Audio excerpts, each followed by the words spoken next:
and thank you for joining us today. My name is Steve Philp, and I'm the Partnership Director here at Portugal Pathways, and your host for today's webinar, where we have an exciting session lined up discussing investment opportunities in Portugal with our esteemed panel of experts. Today's discussion will cover several topics, including investment opportunities in Portugal's luxury real estate market, wealth management, financial planning for expats, golden visa residency by investment, and the Portugal Investment Owners Club.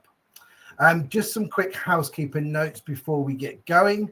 The webinar is indeed being recorded, and you'll all receive an email link to watch the webinar back within the next 24 hours. We really do encourage you to engage in the chat. Please leave questions and your comments. And again, we'll answer as many of those as possible, obviously, during the event. There will be a dedicated Q&A at the end. But if we can't get to all of your questions, our team will follow up with you individually and afterwards to arrange one-on-one calls with our team, answer your questions, as I said, or introduce you to, obviously, our partners or expert panelists. So let me introduce today's panel.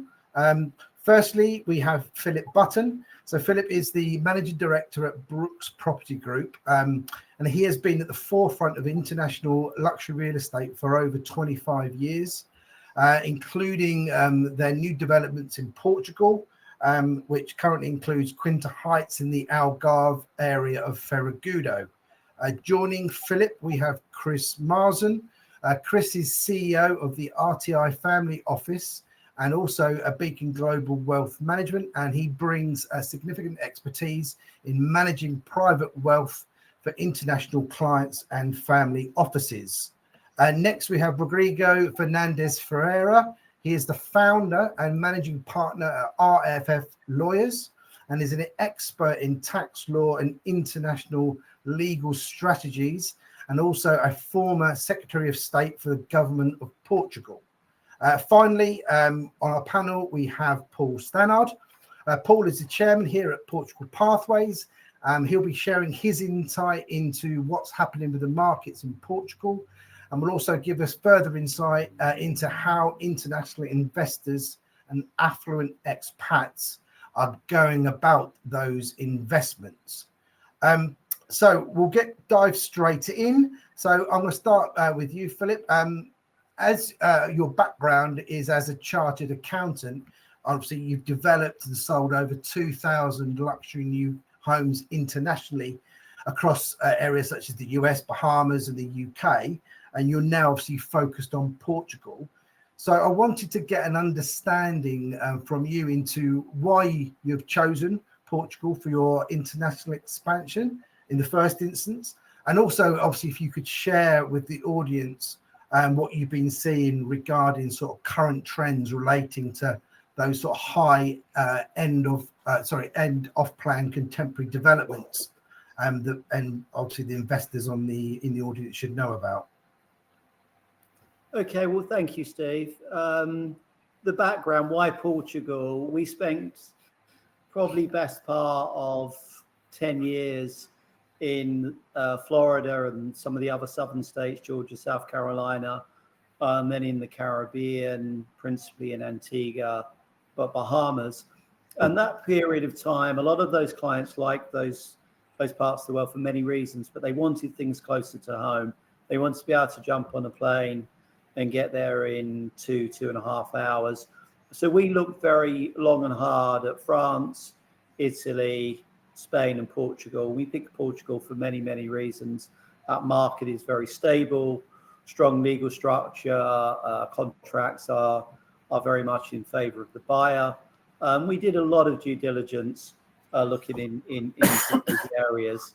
And then the fundamentals for us, because we're a chartered accountants, financial guys by background, trying to find some investment upside for people. So our clients are primarily looking maybe for lifestyle properties, but we make sure that we try to make them some money on the way in so that they're buying under the true open market value. And so we'll kind of try to find that duality for every investment, but we go about everything in the same way, in a really kind of systematic way to try and find investment returns plus lifestyle for our clients. Brilliant. Thanks for that, Phil. Thanks. And before we move on, could you sort of share with us maybe a sort of a real world example of how international buyers can leverage these opportunities by working with a professional advisor, obviously early on in the process, and obviously how that would sort of minimize risk and maximize returns efficiently, obviously before they even start looking at the properties? Is that a question for me, Steve? It is, yeah. Okay. Yeah. So I think there's lots of ways to minimize risk, but I think for us, we've for the last 20 years differentiated between our investors from the UK, our people that come from Brooks, and people that buy in the marketplace. And the reason for that is to give kind of build long-term relationships. So we tend to discount down the entry price by 10 to 15% below the price we're selling in the sales centre in Portugal for the pure lifestyle buyer. So there's a windfall gain of 10 to 15% at the beginning. We minimise the deposit, so it's a deposit usually 30% in this case, no stage payments. So the client that is looking for a return on investment where our product will give a yield of around 10%. The cost of borrowing in Portugal is relatively low. And then when our off-plan product closes out in 18 months' time, if you look at Euribor futures to give you a gauge on what interest rates will be, they're sub 2% at that point, so the pay rate will be around 3%. So there's that natural arbitrage between the yield at 10% and the cost of borrowing at around 3%.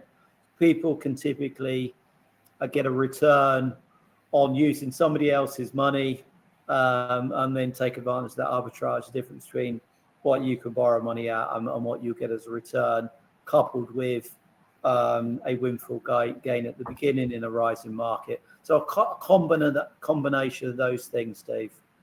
Brilliant. Thanks, Phil. Obviously, everybody's situation is different, but I'm sure this has helped our audience better understand what's possible.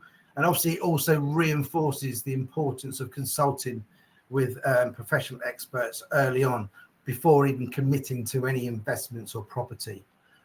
So I just want to sort of switch gears and briefly discuss the upcoming October Portuguese state budget, the country's recent international A rating, and obviously the positive outlook that's come from the Fitch rating agency, especially in comparison to other Eurozone countries. I'm going to ask a couple of our panelists to share their thoughts on what this actually means for Portugal's future.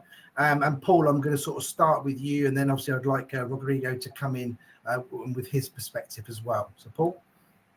Yeah, I mean, this broke in the news just over a week ago that Portugal has had another positive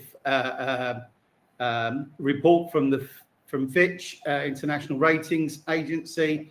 Is giving an A rating in the previous report, and they've continued with that A rating. And it came with the message that it was improving and continuing to improve, which when you look at where Portugal was in terms of 10, 20 or around the financial crisis, to have it compared with larger established G7 nations, A rating, and continuing to improve and expected to continue to improve more than the Eurozone. I think it's a testament to what's happening in Portugal now, and gives investors and institutional investors as well as private investors a lot of confidence. Yeah. Rogério, obviously, given your experience of the inner workings of the government, have you got anything that you can add at this point? Thank you very much, Steve. I will agree with Paul about this outcome, this outlook of Portugal. As you may be aware, the Portuguese government is now going to submit to the Parliament until the 10th of October, so in a few days, the new budget law. I'm not, I don't know what's going to happen, but because as you may be aware, the government does not have majority in the Parliament. But in my opinion, I think it will be approved with maybe with the Socialist Party. But I think the outcome to the outlook to Portugal is good. We have superavit. We had superavit last year, and I think we will also achieve it in this budget law.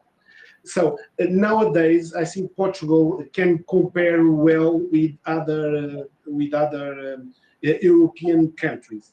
As you maybe are aware, we have two huge problems. I would say that the first one is huge public debt, and the second one is old population. So all the measures that have been approved by the governments, I would say, from the left and from the right wings, are concretely to attract foreign capital and to attract foreigners to live in Portugal. And I must say that Portugal has the same borders for almost 1,000 years. It's a very, very safe country. And this government certainly he will continue on this path to attract foreign capital and to attract foreigners to live in Portugal to solve these two problems. Nowadays, I think, as Paul was saying, I think we can compare well with some other countries on the side of this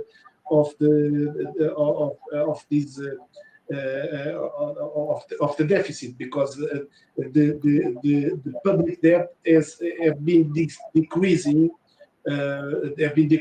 and we are in a certain way in a better situation than some other countries in Europe. And I am thinking of Italy, of France, of Belgium, of Greece. So I think we are quite in a good path. This government is a more liberal one. The former one was the Socialist Party that had the majority at the government. This one does not have majority, but nevertheless, it's a social democratic party that does not have the majority in the parliament, but that is in the government. So we are expecting some legislative developments with these two objectives, certainly to attract people and to attract capital to Portugal. Thank you, Paul and Rodrigo. Chris, I'm conscious of the fact that we haven't heard from you. I mean, with regards to that, is there anything that you'd like to add or any insight that you have? I think with any government and any budgets, the devil's always in the detail, and there's a great way of just being that person that we can speculate, but what we need to do is as already has been said, we need to plan for when we know what's around and what's going on, we then plan around it and put things in place.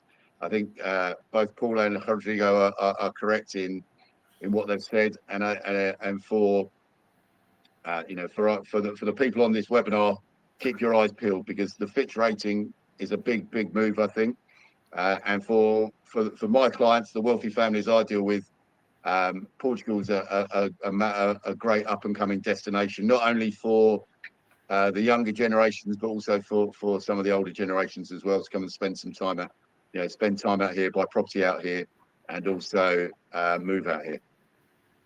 Right. Well, yeah. Thanks, everyone. That's fascinating sort of insight from everybody. Obviously Portugal's so the approach to obviously attracting inward investment and professionals. I think, judging by what we've seen in the poll, we've got a number of people in the audience that would like to hear more about the NHR tax program and obviously the upcoming NHR 2.0 regime, which is obviously set to replace it in 2025 to new entrants. So obviously we should hear more about that within the state budget on the 15th of October. But yeah, going back to the NHR sort of tax program, I'd like obviously to hear from Rodrigo and obviously from Paul. And again, I think we've got a slide which will maybe help sort of solidify that for our audience and just give you guys something to talk to. So Rodrigo, I mean, do you want to talk to this one first and then I'll bring Paul in? Okay, thank you, Steve, also for this introduction. In fact, I let you hear a table in which you can see that, in fact, we have a quite strange situation, but which is a good situation. I would say that at the moment, we have, I would say, more or less in force 3 different tax regimes and specific tax regimes that allow and grant to foreigners a very good status.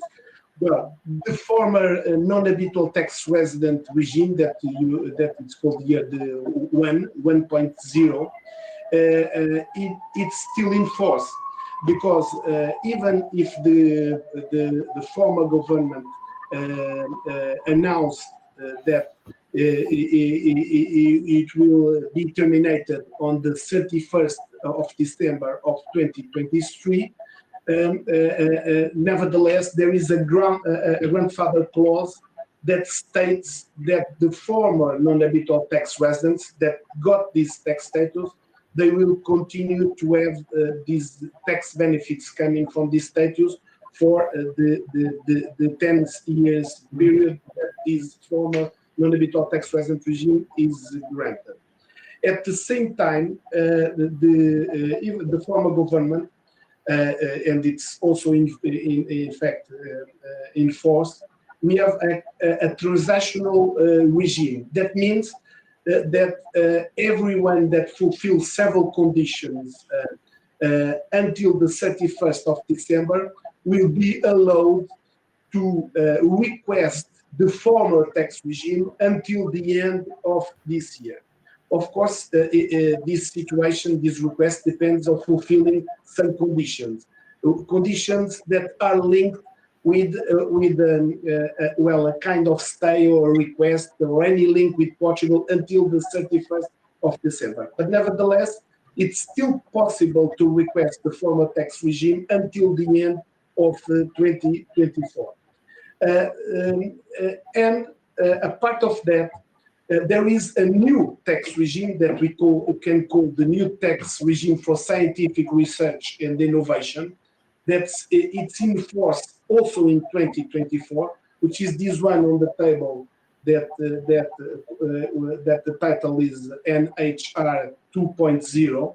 That it's the new one for the new situations. If you compare both of the tax regimes, you will find that they are similar. The difference that we will find, they are on pensions and on capital gains on movable property, on financial assets. In fact, the former one had an exception because it works more or less like this.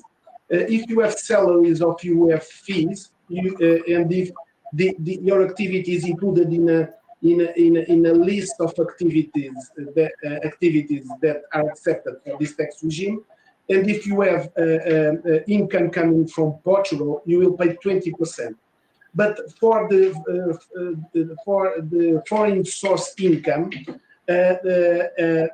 even if they are salaries, fees, capital gains on movable property, pensions, royalties, etc., mostly all they are exempted of personal income tax in Portugal. So the differences between these two regimes, if you check on the table, are just these ones. That the pensions that were paying 10% and even 0% until the March of 2020, that it's still in force for some situations, they will be excluded of this new non-habitual tax resident regime 2.0. But at the same time, the capital gains on movable property, meaning shares or bonds, namely, they were paying 28%, and the exception, or it was the exception, was the exemption. At this new tax regime, they will be these capital gains on movable property. They will be exempted on these regimes. Nevertheless, the conditions to request both regimes are not exactly the same. The former one was more for passive income, and this one is more for someone who has a link with the profession and activity in Portugal. So these are more or less the difference that I should speak about. Just two other points that you can see on the table. It's that there are some blacklisted jurisdictions. We have a table of blacklists, very easy to find which ones are they. But if the income is coming from these blacklisted jurisdictions, they are considered as offshores, and they will pay an aggravated tax rate of 35%. So this is something that we have to check, and that's what we do in our office when we have the new clients, to check where the income is coming from. But this is for both situations, the former one and this new one. Just the last point, to take all the time, which is this. We are expecting some legislative developments, because this need of this to fulfill the condition of having a profession or an activity in Portugal, it will be likely not the case in Açores and Madeira. But we are expecting some legislative developments, some regional developments on this side. And we are also expecting that all the tax machine is prepared to accept these requests. So we are in a move to, I think, a very good situation, but we have still to wait and to analyze each concrete situation to understand how it will work if people move to Portugal. Thank you for that, Rodrigo. Paul, obviously, he provided a very detailed, overview of the new NHR 2.0 and how it compares. Anything though that you wanted to add, or add any flavour to that? Yeah, I mean, the most common thing that we get in our inbox on a daily basis is, can I still get NHR? Well, you can through the grandfathering conditions on the old NHR, which we're calling on this chart 1.0, or you can wait for the NHR 2.0 next year. But what we are waiting from is, are they going to widen the qualifying things? So I think that's a thing still to be clarified. And I think what Rogerio was talking about with Madeira and the Azores, that there may be some additional benefits that come out of the legislation out of those locations. But the main thing, it's more, as you can see, pensions are going to get hit more heavily, but people actually doing entrepreneurial activities, people in high value professions, which might get widened in terms of the list, will improve. But, there's some really good wins there. And they're trying to encourage more inward investment and more entrepreneurship and talent into the country, which can only be a good thing. Yes, thank you, Paul. And again, for our members of our audience who are obviously sitting there thinking if they qualify, please reach out to us. We can obviously put you in contact with one of our sort of tax and immigration partners, and on a discovery call, they can talk specifically about your own situation and assess obviously your eligibility and whether you meet the criteria for those regimes. So again, one of my colleagues will be putting obviously our email address on our website in the chat. Please reach out to us and we can help you ascertain if the NHR is obviously applicable and available to yourselves.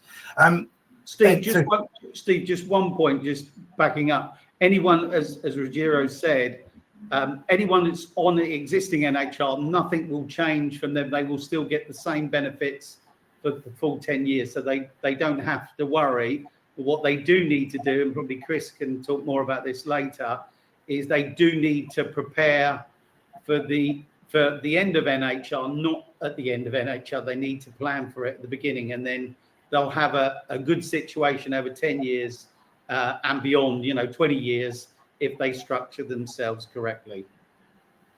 Yes, thank you, Paul. So, Paul, you stole a bit my thunder there, because exactly what I was going to talk to Chris about and get him to come in on. So, Chris, obviously managing private wealth is a critical component for affluent families, especially when it comes to sort of cross-border structure of their income and assets. So how important is it to actually sit down with a professional advisor one-to-one early in your investment planning? That's a great question, Steve. It's one of those questions that nowadays, I've been around for far too long, really, but well over 35 years in the industry.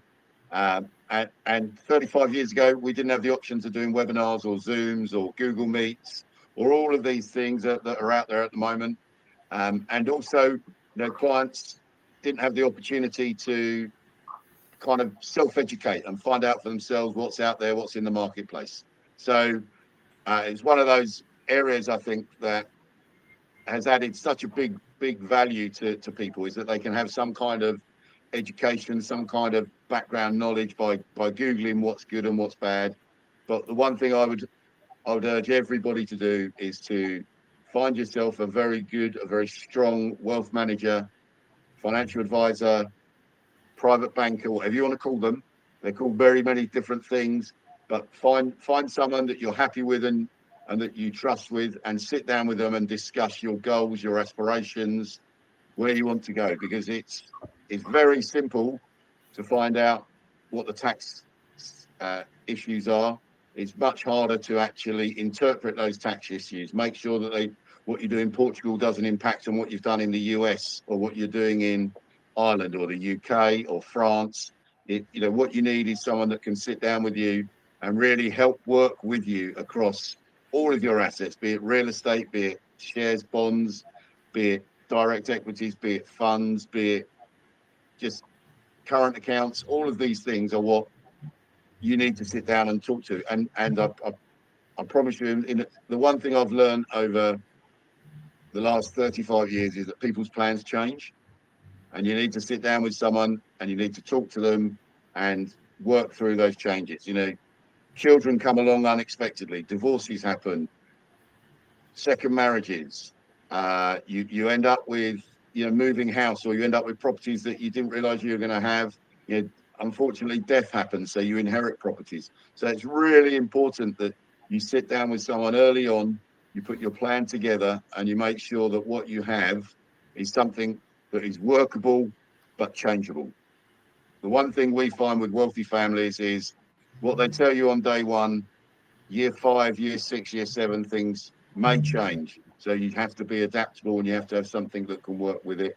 And that's where the value that any wealth manager brings to your table is that they can sit there, they can listen to you, and they can understand exactly what you're trying to achieve. And I can't put it heavy enough. We can do it over Zoom, we can talk over Zoom, but actually, you know what, there's nothing better than sitting down, have a cup of coffee with someone and just talking. And with the families I work with and the clients I work with, we 3-4 times a year, we like to sit down, just go and see them, sit down either at our offices or at their place, have that cup of coffee and just find out what's going on. Absolutely. Well, keeping on that theme, Chris, obviously you work with high net worth individuals with passive income streams from outside of Portugal, such as royalties and dividends. What strategies are available to optimize those sort of tax positions, particularly as they approach the end of their NHR tax status in that case? And again, I think we've got a case study here that illustrates maybe how having those conversations earlier, up close and personal, such as you were saying, can deliver these amazing results. Now we've got a slide here that showcases a case study. But I need to reiterate that for every person, this is different. So this is just a case study, and we would always sort of strongly suggest that speaking to a tax professional and wealth management advisor is crucial before acting on anything. But Chris, I'm just going to get you to talk to this slide. I'm just going to quickly put this up. There you go. Can you see that, Chris? Yeah, I've got it. No problem. I know these clients well. Don't worry. We have more than a coffee occasionally, not just a coffee. We occasionally have a glass of wine. So effectively, what we've got here is a couple who moved to Portugal under the existing NHR regime. So they've been here some time. They've got a mixture of pension income, dividend income, and a little bit of royalties on pension funds and assets and everything. They've got both in the UK and Germany, and they're bringing in 300,000 euros a year in income at a rate of 10% tax. So if you compare that to what tax rate they could have been paying, they will end up saving well over £1 million in tax on their passive income over the 10 years under the current NHR regime. As we just discussed, under the future NHR regime, that may be different. So we would structure this very differently. But what their big issues are come post NHR, what happens? Well, that income will be taxed probably at a level at around about 43-44% if you look at the blended rate, and that means that they've got a big drop in their income. So we kind of sit down with them. I think we need to go to the next slide, Steve, really, but we sat down with them in person, built a structure together for them. But I guess the way to describe it is what I've put on this slide. During NHR currently, passive income is really, really good. Capital gains are really bad because passive income will be taxed at either 0 or 10%. Capital gains will be taxed at 28%. Post NHR, so after the 10-year period, it totally switches around. So your capital gains are good, and your income is not so good. So there, we had to look at a structure to try and convert their income into gains over a period of time. And one of the structures that we use are life assurance structures. In Portugal, get very good tax breaks. And kind of what we've done is we've taken the income that they're bringing in during their NHR. We build up the value within the insurance structure, which we then take out after NHR.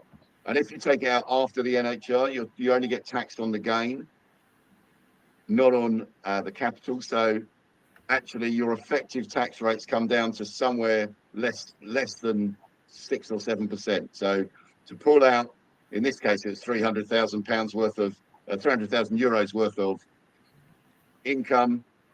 They would only be paying tax at around about 27,000 euros, probably slightly less as well, just depending on how long they've had it within the structure. And again, so you can see over time, this achieves almost exactly the same as they were getting in their NHR, which is well over £1 million in tax saved over the first 10 years. So these kind of situations are not uncommon, and the numbers don't have to be at the 300,000 euro level. But if you're bringing in reasonable income levels into Portugal at the moment, that's great. But think about what you're going to do after NHR, and that's the role I would encourage you to sit down with your advisors. And if you haven't got an advisor, talk to the guys at Portugal Pathways, because you need to be sitting down with people that understand and are in the region and know exactly how things work. Because as we were saying earlier, things are changing. We don't know where the budget will go. We don't know what will happen to income, what will happen to gains, what will happen to insurance structures. We need to work out exactly where you go and hold your hand through the process. And I'm a firm believer that it's the adaptability that we can bring to your planning that is where the real value is added. Thank you, Chris. Just following on, Rogero, could you sort of share some of the key tax consideration sort of foreign investors should be aware of when entering the Portuguese market in terms of their worldwide income and assets? Thank you very much, Steve. I would say three quick points. The first thing is that Portugal offers, as you are seeing, several attractive tax regimes for foreign investors. They are not only tax, but they are tax and legal, because I will include also the immigration side for people coming from third countries outside of Europe. And that we have already discussed on the side of the tax. In my opinion, I think it's crucial for investors to have a consultation with a lawyer. I'm not saying that because I'm a lawyer, but I would say with a lawyer that deals with international clients, namely on the side of tax, immigration, and business law. I think it is the most relevant recommendation that I'm saying, because unfortunately in Portugal things are mixed, and you don't know exactly, and if you are coming from Anglo-Saxonic countries like United States or UK, maybe you will contact directly an accountant. I think for this first consultation, for this first site, you really need a lawyer specialized in international, which has this specific specialization for international clients dealing with immigration, if it's coming from some countries, tax, and international investment. So, additionally, if the clients are coming from outside of Portugal, you have different options on the immigration side, because it's not only on the tax side that the governments have been approving measures. It's also on the immigration side. In the contrary of some other countries, we like foreigners, and we want foreigners to come to Portugal. And this is, I would say, a kind of national strategy due to the two problems that I've been speaking with you.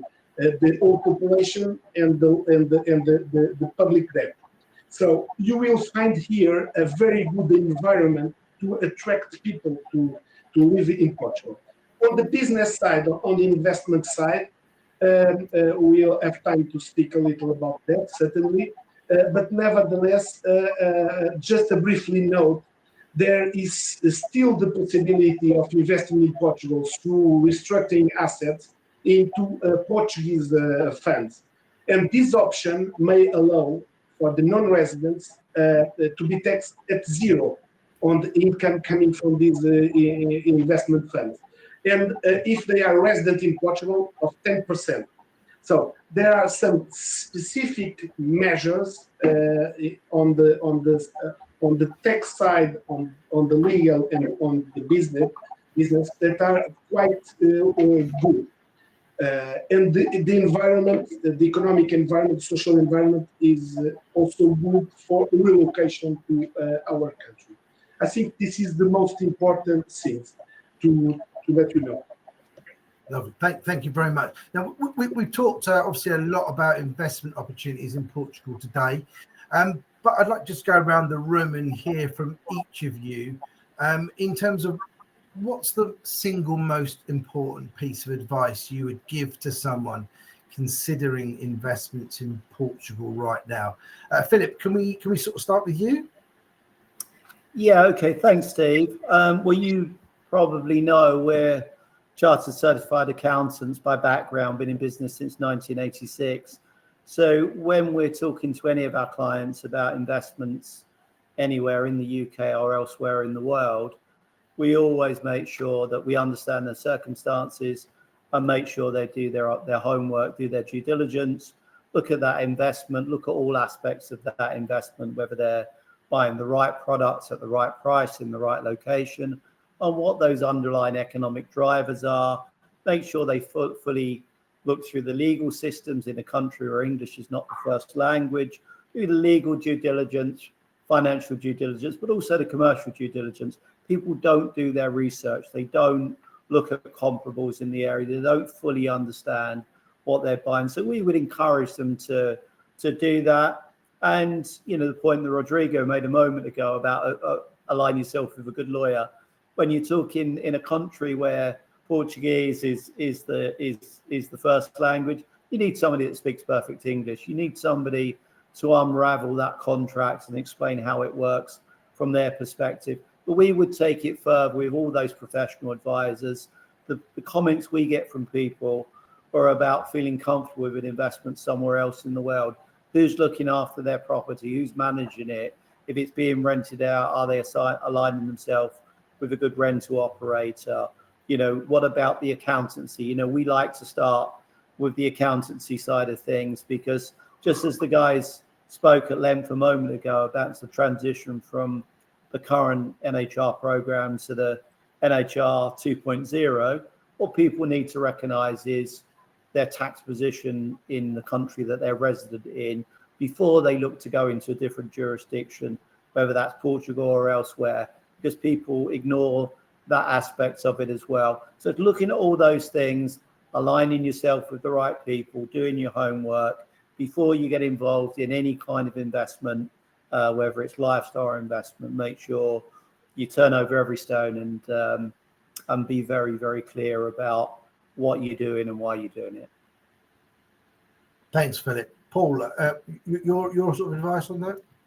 Yeah, I mean, reiterating what Philip was saying, you need to have good people in your corner that understand everything about what you're trying to achieve, and align that, amount of people that say, well, I want to buy property, just send me properties. Well, that's completely the wrong way round. What do you want to achieve out of life? Is it for lifestyle? Is it for investment reasons? And make sure that you plan early.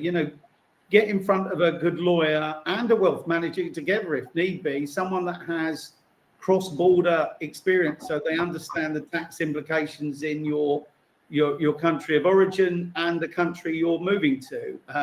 And the earlier you plan that, the more peace of mind and clarity you'll get about your direction of travel.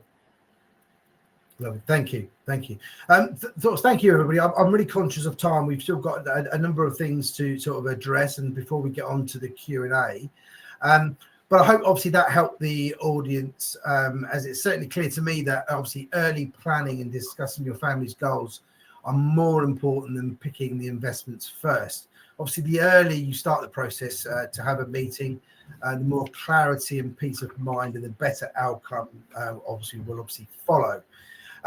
So, Philip, I'm going to come back to you, and then hopefully you can talk to us about your latest development, Quinta Heights, and why obviously you chose the central Algarve location, say over Lisbon or even the sort of Algarve's Golden Triangle.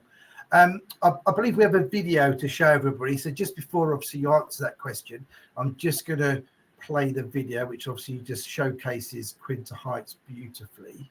Bear with me 2 seconds. Load it.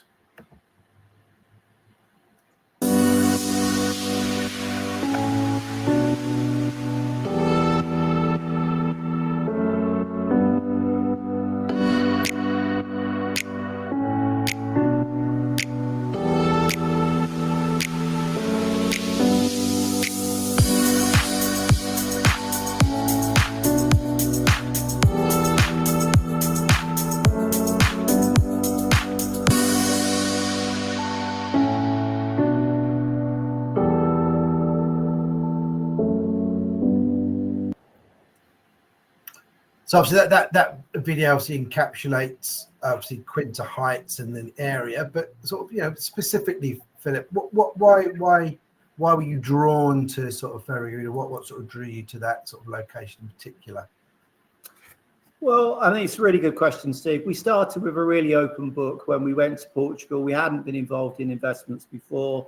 We really only knew the Golden Triangle, particularly places like Quinta del Lago, stayed at the Comrade. Often our professional contacts are in Almansell, so we're really familiar with that area. But we took a really neutral approach to it, and we looked at everything from the Spanish border all the way to Sagres in the west. We took about 9 months looking at that product.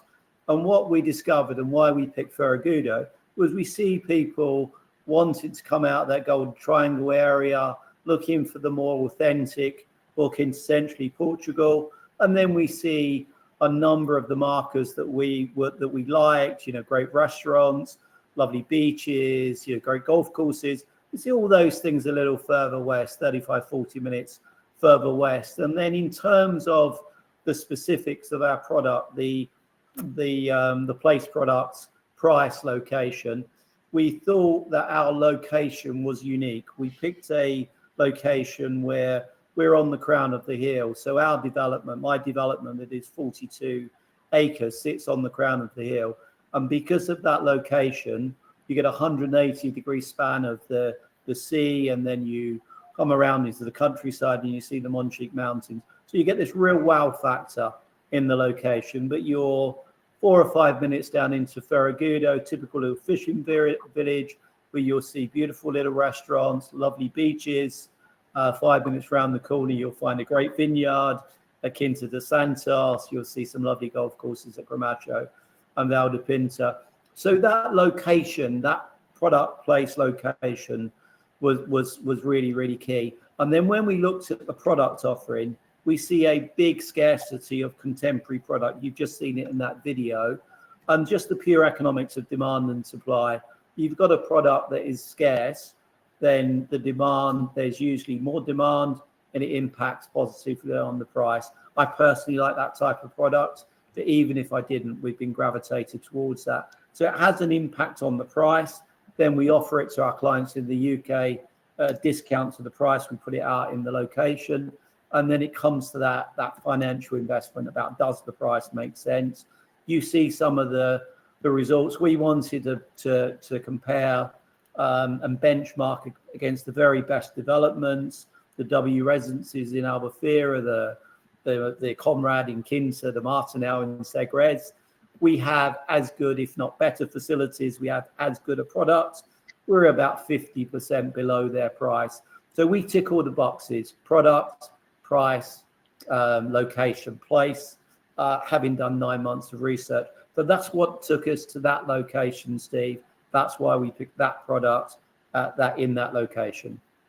Yeah, I've been there. What a location, and a very, very exciting product. Thank you as well, Philip. Thank you. Thank you.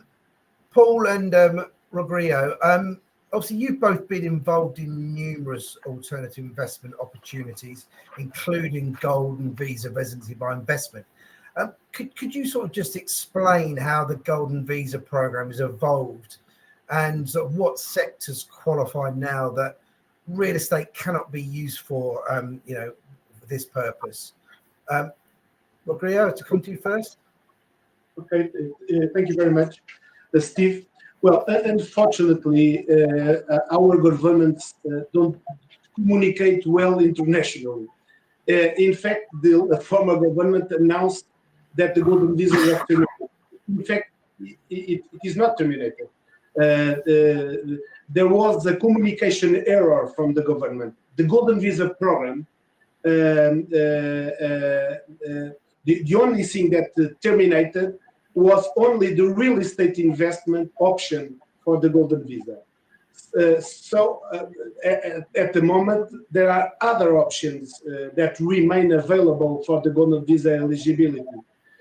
Well, the most common one, it's the investment of 500,000 euros in an investment fund. This investment fund should not, for this eligibility, invest in real estate, or directly or indirectly. It is more or less the way we should think. Nevertheless, we can invest in an investment fund with a minimum of 500,000 euros.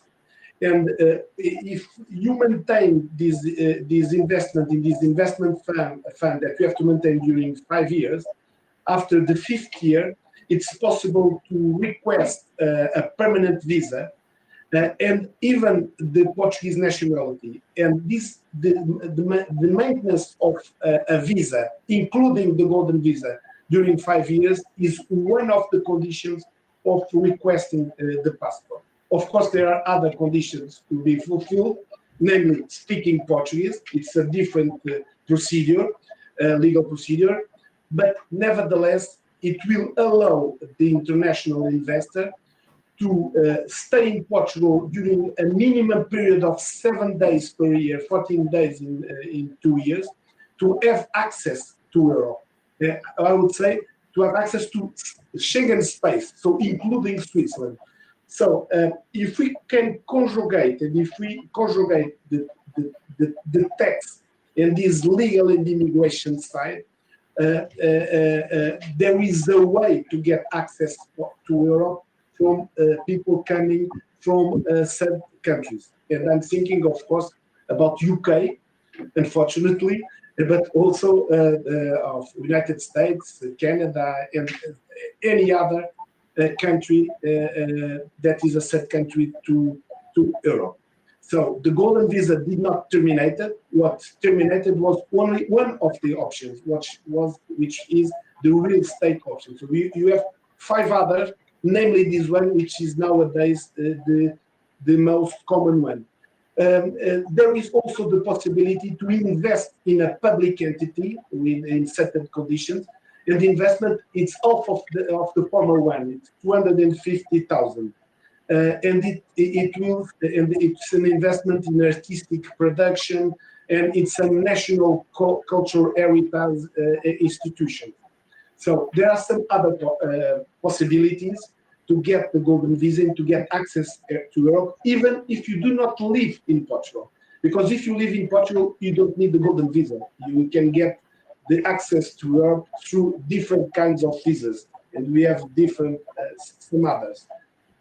Passive visa, digital number visa, visa 8, visa 7, etc. So, as I've been telling you, this should be considered also on our side as a national strategy to attract foreign capital and foreign people to relocate to Portugal. Thank you. Paul, anything to add off the back of that?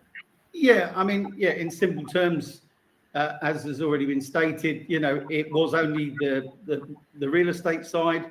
Portugal Pathways run an index of up to 40 alternative investment funds that have been approved for Golden Visa, and it's everything from biotechnology to tourism to sustainability, and you can invest across 2 and sometimes 3 investment funds. You can spread the investment. The one thing I would say on the artistic and cultural production visas, they are very difficult in our experience to get approval. So one of the alternative investment funds is probably the simplest route to get that, dual citizenship at the end of 5 years, and you only have to be in countries, as has been said, 7 days in a year or 14 days in 2 years. And if you combine tax status with golden visa residency, there can be some significant benefits, and we're still seeing a lot of demand in that. You can invest in a startup as well, but as also been said, that isn't right for somebody. Some people prefer the D7 passive income visa or the D2 entrepreneurs visa, digital nomad visas, but golden visa is alive and well, and a great route to European citizenship. Thank you, Paul. Another question for you. So you obviously have access to sort of market data with regards to Portugal's real estate market. So what can you tell us and the audience that might help any investor interested in investing in luxury property in Portugal? And again, I believe that we've got a couple of slides just for you to talk to for that one. Yeah, I mean, we work with a number of different international property index research companies, and Property Market Index do a report on Portugal twice a year. And this slide sort of illustrates, where, I mean, there are other hotspots in Portugal as well, but these are the ones that have trended, very strongly over the last 12 months and forecast to trend strongly for the next 2 or 3 years. And the one thing that really defines this is it's demand over capacity. so that, you know, there hasn't been enough properties built in Portugal in recent years. I know the new government are bringing in housing policy to improve that, but that is still going to take time to flow through. So you've got high demand, low capacity, so that's very good for investors. You've also got investment in regeneration, which are obviously schemes like the ones that Philip are bringing, where they have, you know, touristic element to them, are bringing additional value, and those tend to improve, you know, the growth trends and capital growth opportunities, but also making sure that we maintain, you know, the value by sticking with the cultures and heritage of these countries is driving, you know, that, along with the shortage of land availability. And the other thing is, you know, we talked about the Fitch rating, but, you know, Portugal's new, you know, I know it's sometimes being called Switzerland South now, which I think is a strong statement from where it was sort of 10 years ago. But, you know, Europe is investing, you know, in Portugal. You know, there's a new biotech fund, you know, which would normally have been out of MIT or Cambridge, but you've got a biotech fund coming out of Portugal with, you know, really strong offerings that are backed by the European Investment Fund. You've also got infrastructure because they see net gains coming out of Portugal. So again, that's a great indicator. It also has, you know, a strong health and well-being, as well as being, you know, leading the way with a lot of sustainability, you know, with its clean energy programs, and it's a very safe and secure environment, which all lead to, you know, strong economic growth factors in terms of price points. And this last slide sort of, you know, plays that out really. You know, Europe is probably going to see a slight deficit in 2024, as is North America, and parts of the Algarve and Lisbon have seen 15% growth over the last 12 months. And this summer, again, there was another increase in the marketplace, and places like Central Algarve, you know, some of the surrounding areas of Lisbon, up to the Silver Coast and parts of Porto are, you know, going to continue that trend, I believe, for the next 4 or 5 years. Thank you for that insight, Paul. Obviously, clearly, Portugal's market is strong right now, and it's no wonder that it came out so well in the recent Fitch report. Just before we sort of move on to the Q&A section and look to bring the webinar to a close, Paul, I believe you've got some major news for us about something that you're directly involved in called the Portugal Investment Owners Club, or the P Club for short. Could you give us a little bit more insight into what that's all about and how people can get involved? Yeah, sure, Steve. I think you've got a slide for me, haven't you? Yeah. Yeah. So yeah, when we started working with international families that were looking to divest their money, not just in different sectors, but geographically, you know, we're seeing with some pretty divisive elections all over the world at the moment, in Northern Europe, in the UK. You know, we can't stay away from the news in America with what's going over there. So money is trying to find, you know, a safer place, and a better place to have a safer place is where you can actually share understanding of what's going on. So coming to a new country, to be able to meet with other people and break bread and enjoy, you know, life experiences through our Portugal Investment Owners Club that we're about to launch, will mean that our community can benefit from, you know, future opportunities through the scale and networks that we have, and can potentially invest in other things or across different sectors, but also in share and enjoy lifetime experiences. And we hold all of that community and all the people that might bring opportunities to account under one sort of collective. So I don't want to hold everybody up because I know you're going to move on to the Q&As. But, if anybody wants to find out more about that, we have some, pretty exciting things going on with that, but more about that later. Excellent. Yeah, thank you, Paul. As I said, that's obviously a really significant and exciting development. And as Paul just alluded to, if you want to know more about that, then obviously please reach out to us at Portugal Pathways. Now, I'm quite conscious of the time. We've got lots of questions that have come into the chat. And again, we probably won't get around to answering all of them in the next few minutes. So any that we don't answer, our team will reach out and obviously contact and answer those questions for you. But we're just going to take a couple of questions from the chat. We have one here from Stephen. And so he is asking, he's saying, so I just understand that it's possible to grandfather into the old NHR regime before the end of December. And what do we need? As I have lots of passive income and pensions, and I'm not a scientist. Again, I'll go to Paul on that one, and then maybe Rodrigo can come in off the back of that as well. Yeah, I mean, it's not that there is a list of the people that were, the professions that will qualify, and obviously, if you're bringing entrepreneurial activity and startups and high level sort of senior C-suite executive or innovation or researchers, these are typically on the list. But we're hoping that scope will be widened out this state budget, and maybe Rodrigo can add more to that. Okay, thank you, Paul.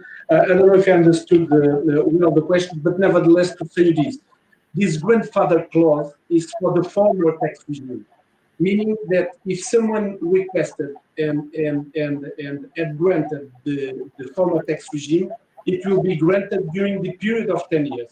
So even if it's in 2024, 2025, 2026, 2027.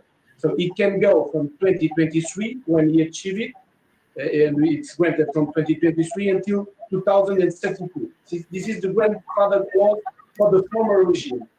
Another situation, the second one, is if you request it in 2024, and it's possible as well, if you fulfill some conditions that are linked to 2023. And if it's requested in 2024, you will have the former tax regime until 2033. Okay, and there is the third regime, which is the 2.0, that we are waiting some developments, but we know how it's going to work. It's on the table that you were watching on the screen. Okay. Lovely. Thank you very much. Just go to the questions. We have a question in here. I'll put this one to Philip. This is from Lewis, and he's asking, I'd like to know a little bit more about buying an off-plan property in Portugal. What other things should I be aware of if I was to do this? And he has heard that Portugal mortgages are lower. And is there more insight that Philip could share with his chartered accountant hat on? So if you've got a hat, Philip, now's the chance to put it on. Well, I'll put that chartered accountant's hat on, Steve. This is a question that probably has about a 45-minute answer, so I'll condense it down into 1 minute.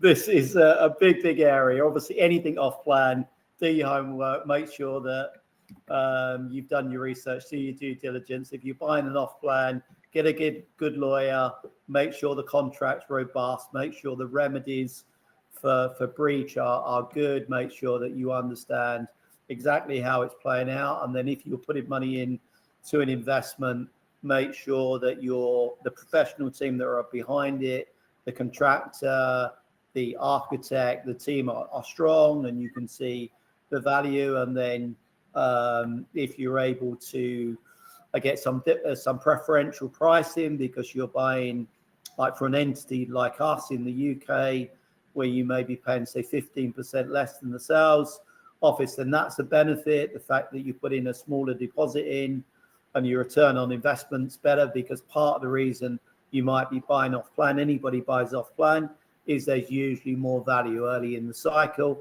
Some of the upside is left on the table for the investor because they are coming in early in the cycle and it's inherently more risky.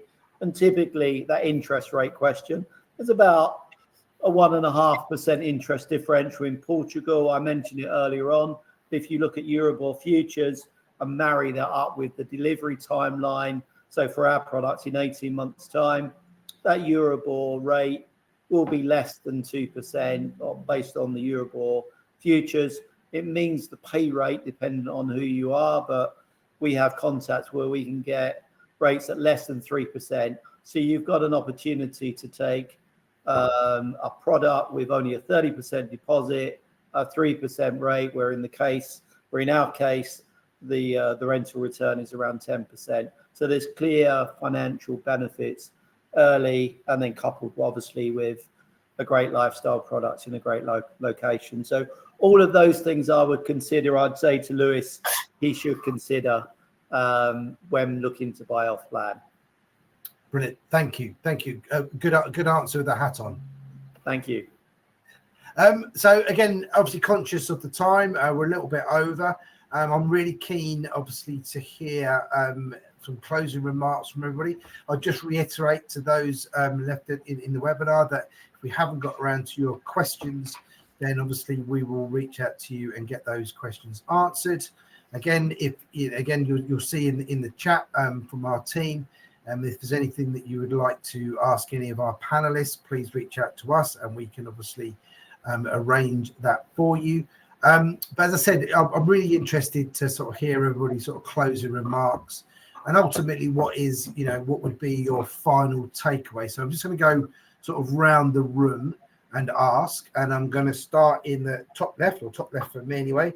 So Rogero, what's your sort of final sort of closing remarks and takeaway? Thank you, Steve, again. Well, I think that, as you see, Portugal remains the prime destination for foreign investment. You have multiple tax advantages and some residency options. But nevertheless, I think you will need a guide to the legal, to the business, and to the tax Portuguese landscape. That's all. Lovely, thank you. Chris? I think mine is what I always say on these things. You're living in Portugal, you're working in Portugal, you're spending in euros, you need to start thinking Portuguese. Don't start thinking that you're British or you're Irish or you're American. You're living in Portugal. Think like the Portuguese do, plan like the Portuguese do, deal with Portuguese lawyers, deal with Portuguese accountants, understand the system, work with these people, because this is your home and this is where the more you think like Portuguese, the more you act like Portuguese, you'll understand that in any area, be it real estate, be it taxation, be it wealth management, be it the wine you order, all of that stuff, think like the Portuguese. Absolutely. Thank you, Chris. Philip? Okay, yeah, well, that's good advice from Chris. And I just kind of on that point, with my accountant's hat on, that tax planning thing, most of our clients, 90% plus of our clients are resident in the UK and pay taxes in the UK. So if they are thinking about disengaging and going to Portugal and becoming resident, whether it's under whatever scheme, the NHR scheme or Golden Visa or anything else, they've got to look at the two jurisdictions and make sure they disengage from the UK when they are taking good advice from the likes of Chris or Paul in that location. And then obviously the research, do your homework. If you're buying something overseas, that is the critical thing. Do your homework, align yourself with the right people. Thank you, Philip. And Paul, the final word with you? I think I'll go back to what Chris said much earlier. We can all sit on these webinars listening to these learned experts, but every person is different. and we all research online till we lose our minds half the time.